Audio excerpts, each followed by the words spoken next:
Assalamualaikum warahmatullahi wabarakatuh. Saya Syihabuddin. Terima kasih banyak kerana anda berada di channel YouTube saya. Dan terima kasih banyak jika anda telah tekan butang subscribe. Kalau belum tekan butang berkenaan, tekan butang itu sekarang. Jika ada video-video yang bermanfaat, insya-Allah akan ada di feed YouTube anda. Sahabat-sahabat, baru-baru ni saya diberikan satu video yang agak menarik untuk kita berikan reaction berkaitan tentang satu amalan khurafat yang katanya hati mati ala sufi. Jom kita dengar video berkenaan sama-sama. Kita tengok video itu dan kemudian kita berikan reaction selepas itu.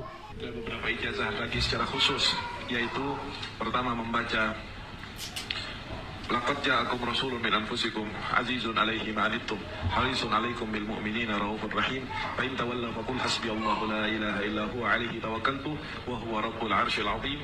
7 kali setiap salat subuh dan 7 kali habis salat maghrib. Barang siapa yang membaca doa ini maka dia tidak akan mati, di mana hari itu dia membacanya. Tersebutlah sebuah kisah seorang yang istiqamah membaca ini sehingga 300 tahun umurnya. Dia tidak mati sehingga 300 tahun umurnya. Lantas Rasulullah datang kepadanya dalam mimpi dan Rasul berkata, sampai kapan kamu mau hidup?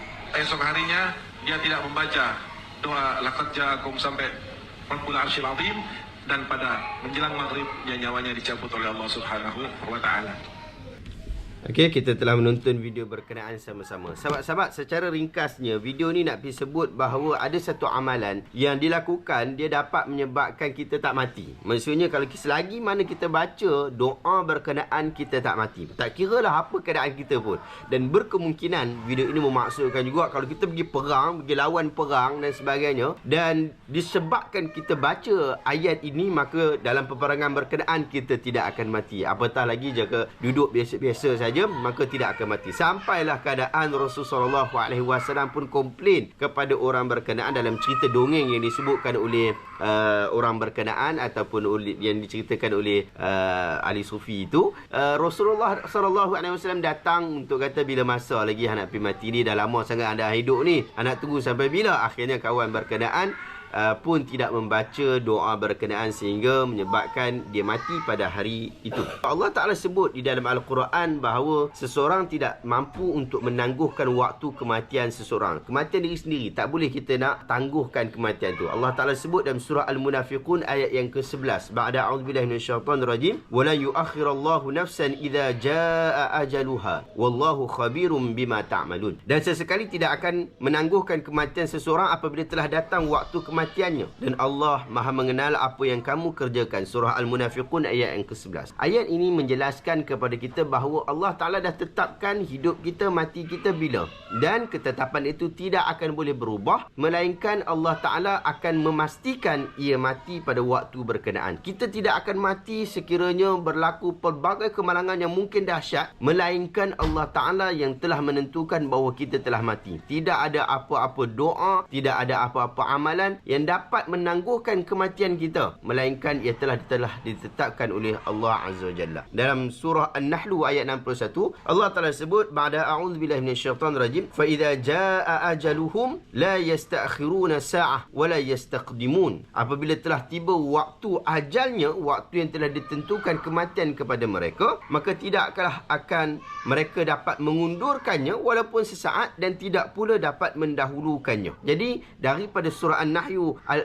ayat 61 ini jelas menunjukkan bahawa nak pi depan pun tak boleh, nak pi ke belakang pun tak boleh. Semuanya telah ikut ketetapan yang Allah Ta'ala dah tetapkan. Tak boleh nak pi buat amalan ni dengan tujuan nak lebihkan daripada apa yang telah Allah Ta'ala telah tetapkan. Dalam hadis yang sahih riwayat Imam At-Tirmidzi rahimahullah, disebutkan satu cerita bahawa seorang lelaki telah bertanya kepada Nabi SAW, "Ya Rasulullah, ayyun nasi khairun?" Wahai Rasulullah, siapakah manusia yang paling bagus, yang paling terbaik?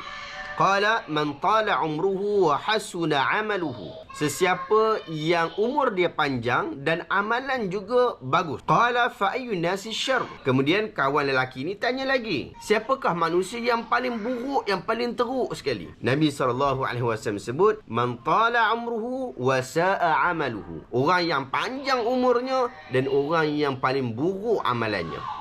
Jadi daripada hadis ini adalah hadis yang sahih, menyatakan bahawa panjang umur seseorang mungkin boleh menjadi satu perkara yang baik, boleh menjadi satu perkara yang tidak baik. Kita mengharapkan umur kita panjang kerana hadis ini menyebutkan tentang umur yang panjang secara konsisten.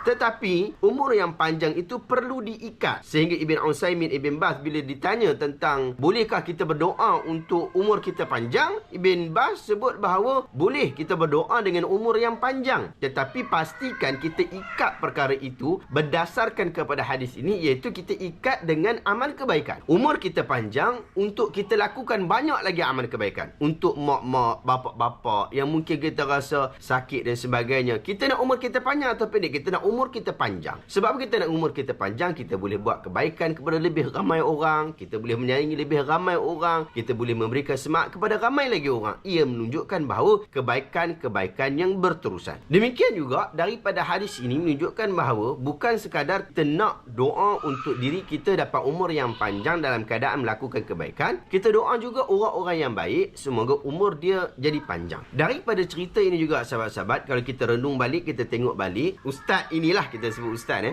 cerita yang sebut ustaz ni masih boleh dipertikaikan. Sebab dia kata cerita ni pada saya adalah betul-betul cerita dongeng. Macam mana seorang itu dia boleh cerita tentang apa yang akan berlaku kepada seseorang sedangkan itu berlaku pada hari kematian dia. Siapa yang riwayatkan cerita ni? Kita patut bertanya soalan tu. Siapakah yang riwayat cerita ni? Siapakah yang sebutkan bahawa peristiwa berkenaan disebabkan dia mati? So, hal-hal seperti itu perlu disebutkan, perlu dijelaskan. Jika tidak, dia akan jadi masalah di dalam kita berdisiplin di dalam mengambil satu cerita. Sebab tu di dalam Al-Quran, dalam surah Al-Isra ayat 36 Allah Taala sebut wala taqfu ma laysa laka bihi ilm inna sam'a wal basara wal fuad kullu ulaika kana anhu mas'ula. Jangan kamu sebut suatu perkara yang kamu tidak ada pengetahuan yang mendalam berkaitan tentangnya, kerana penglihatan, pendengaran dan juga jantung hati kamu semuanya akan dipersoalkan oleh Allah Azza wa Jalla. Jadi kita kena perhatikan dahulu. Kalau cerita ni dia tak kuat, dia tak kukuh untuk nak dijadikan dalil dan juga hujah, kita nak bawa-bawa kepada orang, nak cerita-cerita kepada orang, maka baik kita simpan saja ataupun kita tak cerita ke orang. Sebab bahaya. Nanti kalau kita sebarkan kebodohan, kita sebarkan kedunguan, maka orang akan sebarkan perkara yang sama. Sebab tu saya sering ajar orang untuk selain kita berzikir kepada Allah Ta'ala,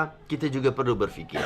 Berfikir itu sangat penting, berzikir juga sangat penting. Akhirnya bila kita gabungkan perkara itu kedua-duanya, ia akan menjadikan kita sebagai orang yang lebih baik. Sahabat-sahabat, saya tahu ramai daripada kalangan anda yang memang nak berzikir supaya kita dapat memperbanyakkan kebaikan. Cuma masalah kita ni kadang-kadang zikir yang kita lakukan ni kita tak tahu mai asal daripada mana. Macam kita tengok tadi, kelebihan tak apa-apa, berdongeng-dongeng itu jadikan sebagai kelebihan berdasar daripada zikir-zikir yang dibuat-buat, yang direka-reka. Kalau perkara ini berterusan, kesian masyarakat kita, kesian kepada generasi kita akan datang. Mereka mengamalkan sesuatu perkara yang direka-reka oleh orang-orang tertentu dengan tujuan-tujuan tertentu, tetapi akhirnya ia dapat meruntuhkan agama. Nabi SAW tak ajar ke zikir-zikir ni? Nabi SAW sentiasa mengajarkan kita zikir-zikir yang bagus-bagus untuk kita amalkan.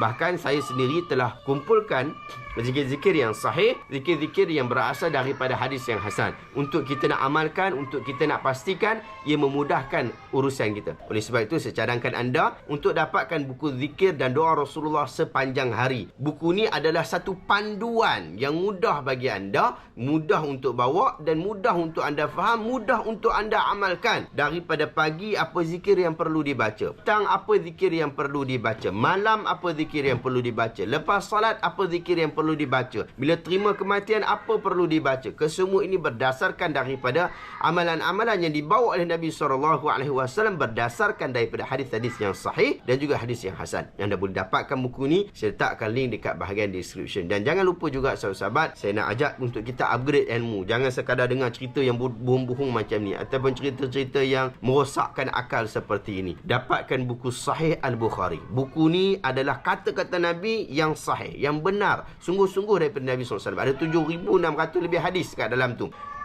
Ada 7,600 lebih hadis dalam tu yang memudahkan kita untuk membaca cerita-cerita yang terus datang daripada Nabi SAW, yang mudah kita fahami dan juga kita dalami. Akhirnya ia dapat memperbaiki, dapat upgrade iman kita sehingga akhirnya kita dapat menjadi Muslim yang terbaik. Wallahu ta'ala alam, sahabat-sahabat. Jumpa lagi dalam video reaction seterusnya. Assalamualaikum warahmatullahi wabarakatuh.